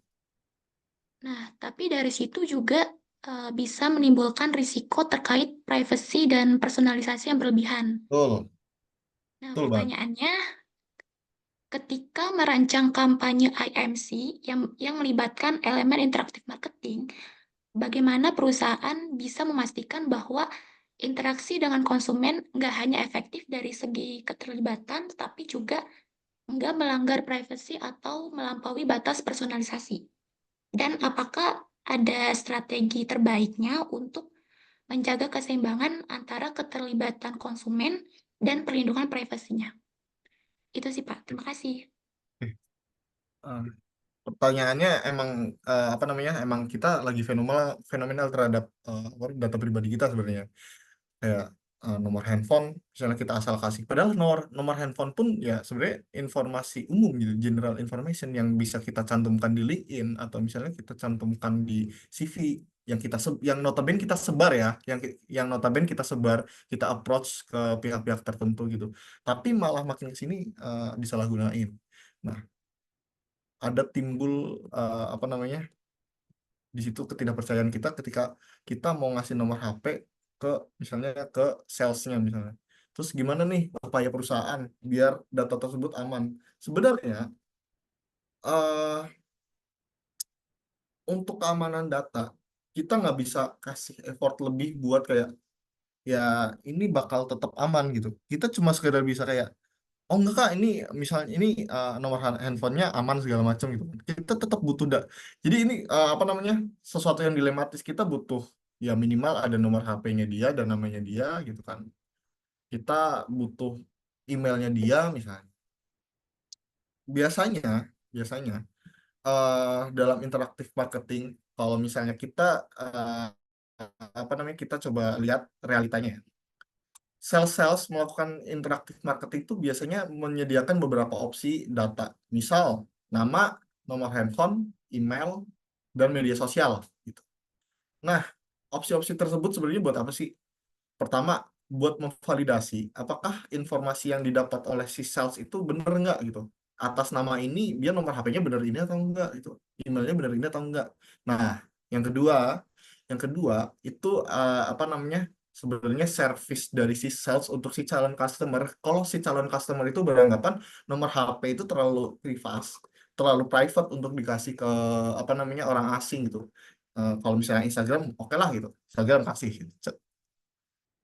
Tuh, biasanya dari interaktif marketing, kalau misalnya kita sadari, ada beberapa tuh kayak ada yang nomor HP, email, Instagram. Jadi di situ segmented. Jadi menurut perusahaan, mana aja data dari konsumen yang kita bisa approach, tapi tingkat privasinya tuh dari tinggi ke rendah gitu. Akan menjadi lebih efektif kalau kita dapat nomor handphone sebenarnya gitu kan. Soalnya kan nomor handphone kita bisa telepon, kita bisa WA, kita bisa SMS, iMessage segala macam gitu kan. Peluangnya akan lebih besar gitu. Tapi kalau misalnya kita nggak bisa dapat itu, apakah kita nggak dapat data database-nya dia itu atau kita nol gitu, nol dari prospek tersebut kan nggak, kita bisa dapat apa? Emailnya, Instagramnya atau media-media lain yang sifatnya tidak terlalu privasi gitu sih.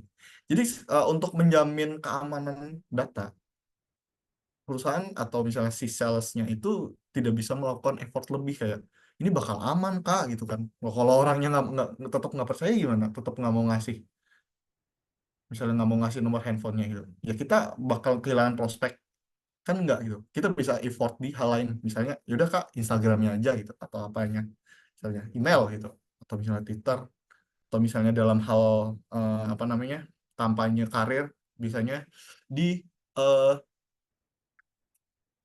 job apa namanya, job bazar tuh,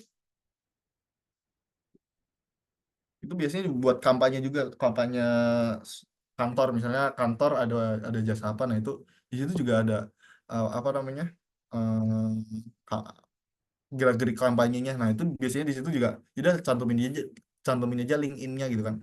Orang dari sudut pandang kita sebagai calon konsumen pun merasa kurang bermasalah kan kalau kita kasih IG atau email atau misalnya LinkedIn gitu kan, yang notabene itu ya media sosial, media kita untuk bersosial lebih gitu. Palingnya gitu sih Mbak.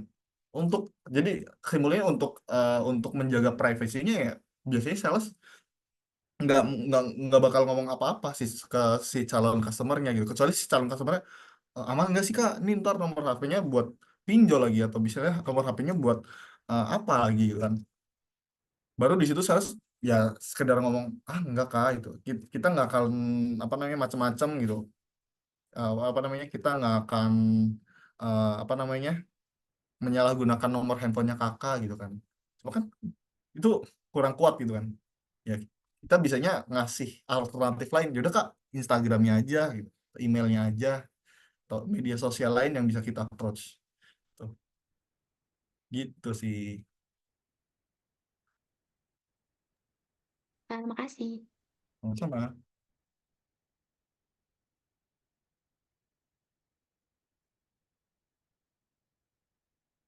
Putri owner bajuku, Putri Dwi Farasi. Ya, Pak. Oke, punya ini ya, punya online shop. Iya, Pak, punya. Wes.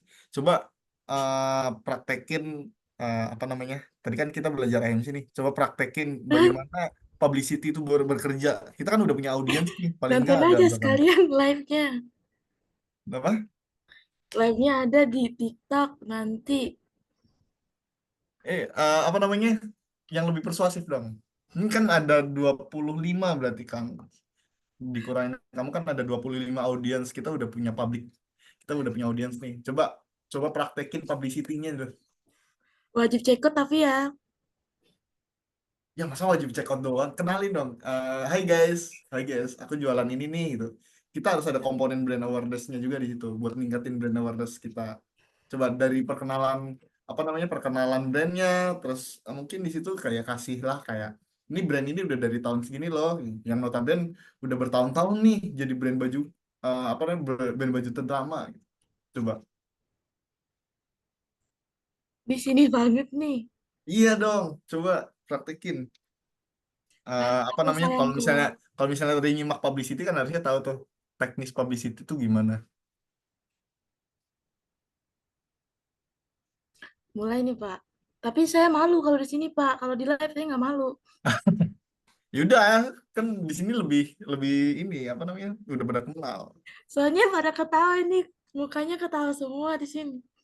Oh, mereka ketawa itu karena nungguin ini, nungguin nungguin apa namanya, nungguin kamu promosi. Coba Oh, pergunakan media yang ada untuk melakukan IMC. mulai nih ya. Jangan Ya, ketawa. oke. Oke, yuk mulai coba. Hai, hai, halo sayangku. Balik lagi di bajuku. Kita tunggu. Kita tunggu 10 penonton dulu baru kita mulai spill ya. Kalau belum 10 penonton, kita nggak akan mulai. Tapi sebelumnya tap up dulu sampai 10K, baru kita mulai. Nah, ini ada baju ukurannya di LD 120 cm. Ini bisa muat sampai BB 70. Kalau mau langsung aja di kode 01. Gitu aja sih, Pak. Oke. Wih, ada yang gift singa. Kak, baju buat cowok ada nggak? Coba dong. Kak, baju buat cowok ada nggak? Belum ada, Beb. Ya, ditunggu aja nanti diadain. Keren, keren, keren. Oke. Oke. Oh, 27 udah promo nggak, Kak? Cara CEO-nya gimana? Cara CEO-nya kamu tinggal ini aja ya, kamu tinggal nge-clue di komen, terus kamu SS bajunya. Habis itu kamu tinggal wawa admin ya, wawanya ada di atas tuh. Tinggal ini aja. Atau enggak link yang di bio. Rak nomor 27 ada promo nggak, Kak? Rak nomor 27 belum ada deh, Kak Andi ya. Kak Andi, kamu cowok atau cewek ya? Ini khusus baju cewek. Belinya di Keranjang Kuning nggak, Kak? Enggak, belinya di Shopee. Kak, spill seragam PS. Oke, oke, oke, cukup, cukup. Oke. Makasih, Putri. Jadi itu Oke. itu apa namanya, salah satu publicity juga. Bagus, bagus, bagus. Jangan lupa follow TikTok bajuku ya, guys. Terima kasih. Oke, nanti coba di-share aja di grup. Oke, makasih Putri. Keren ya. Nah, ini karena waktunya sebenarnya udah habis sih waktunya. Jadi teman-teman, mungkin next pertemuan, teman-teman bakal ditugaskan untuk kita bikin plan-nya dulu, rencananya dulu. Nah, karena ini berkelompok, nanti coba bentuk, ada berapa sih? 24, 26 ya? 26 ya, Dik ya?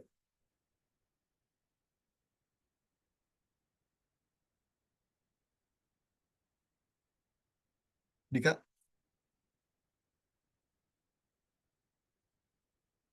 26. Ada yang 4, ada yang 3. Nah, tuh benar tuh. Ada yang 4, ada 3. Jadi bentuk 3 sampai 4 orang di satu kelompok untuk coba bikin apa namanya, IMC plan-nya gitu. Nanti kita pertemuan selanjutnya juga sebenarnya akan membahas IMC planning-nya. Nah, berdasarkan yang tadi saya jelasin, teman-teman coba bikin dari brand sampai IMC plan-nya bakal menggunakan apa dan teknisnya seperti apa. Itu aja. Nanti dituangin di PPT aja.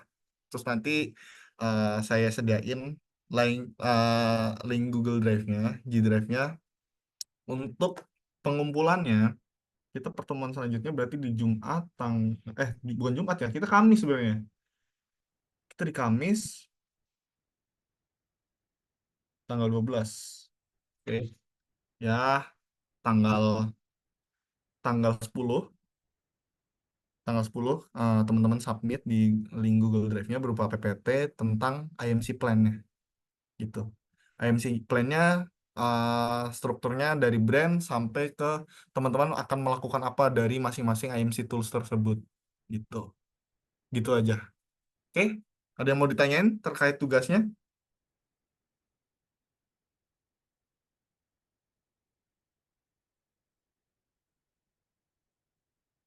Pak, Boleh? untuk brandnya itu bebas atau gimana, Pak? Bebas, bebas. Brandnya bebas. Seakan-akan kalau misalnya emang belum punya brand atau yang udah punya brand bagus tuh. Jadi bisa engage secara faktual. Tapi kalau yang belum punya brand, seakan-akan bikin suatu brand bebas, namanya bebas. Nanti dipresentasikan brandnya itu apa, sampai seenggaknya brand awareness untuk si calon customernya itu dapat, baru nanti IMC plan-nya di situ bakal mau ngapain dari masing-masing IMC tools-nya gitu. Implementasinya gimana sih? Tuh, misalnya publicity, kita meng-hire seorang influencer untuk melakukan ini gitu. Terus interaktif marketing atau misalnya ya advertising misalnya, kita merancang timelinenya segala macam. Nah, semakin kompleks akan semakin bagus nilai teman-teman gitu. Terus jangan lupa di situ ada beberapa bagian kan tadi IMC tools di deliver di PPT. Nah, 3 sampai 4 orang itu tunjuk satu PIC untuk membagi tanggung jawab masing-masing, baru nanti di situ dicatat. Misalnya si Arkan, Andika sama Yuda misalnya. Si Arkan bagian bagian sales promotion, terus Yuda advertising, terus si Andika ini gitu. Dan semakin banyak tools yang digunakan, maksudnya misalnya 6-6-nya digunakan secara berintegrasi, teman-teman bisa storytelling di situ, ya semakin bagus. Untuk presentasi nanti mungkin di pertemuan selanjutnya ya, jika memungkinkan kita akan mengadakan presentasi, jika tidak ya nanti dibagi aja nanti partnya masing-masing. Jadi dari situ mereka bertanggung jawab di masing-masing part yang sudah dibagi gitu. Jadi harusnya kerja semua sih satu kelompok itu. Gitu. Oke, udah jelas. Tugas selanjutnya adalah IMC plan nih. Ada yang mau ditanyakan? Kalau cukup, kok bertambah ya? 25. Oke, kalau cukup eh, kelas pada hari ini saya cukupkan. Terima kasih atas antusias dan perhatian teman-teman semua. Semoga ilmunya bermanfaat. Terus buat PJ kelas, Mas Dika atau tadi yang siapa yang nyatet, nanti coba di-floorkan di grup tugasnya, dan kontrak kelas tadi juga dicatat ya. Terus tadi beberapa teman-teman yang sudah aktif juga dicatat. Siapa aja yang aktif, nama-namanya dicatat, nanti dikasih ke saya ya. Oke, aman? Ya, terima kasih teman-teman. Kelas hari ini saya cukupkan. Assalamualaikum warahmatullahi wabarakatuh. Waalaikumsalam warahmatullahi wabarakatuh. Waalaikumsalam warahmatullahi wabarakatuh. Terima kasih, Pak. Oke.